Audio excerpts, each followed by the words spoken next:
Who will be the first 5 guys taken in the 2017 NBA Draft? SI's Andrew Sharp believes Markelle Fultz out of Washington will be the first player taken off the board. The 18-year-old played on the JV team until he was a junior in high school, but next year will likely be the #1 pick in the draft.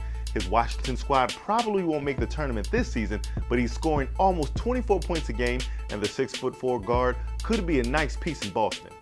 At number 2, Sharp has UCLA's LONZO Ball headed to the Lakers.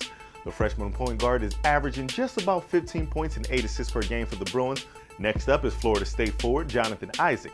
The 6'10" Florida native is a force in the paint for FSU, averaging almost 13 points and 8 boards a game. Isaac projects as a small ball power forward at the next level. In the 4th spot is Duke forward JAYSON Tatum. Now, Coach K isn't happy with the way his Dukies are playing, but Tatum is still turning heads with his play.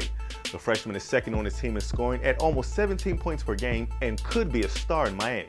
Last but certainly not least on this list, Kansas forward Josh Jackson, who is arguably the best freshman player in the Big 12. The 19-year-old is averaging close to 16 points and 7 boards a game and could make an immediate impact for the Dallas Mavericks.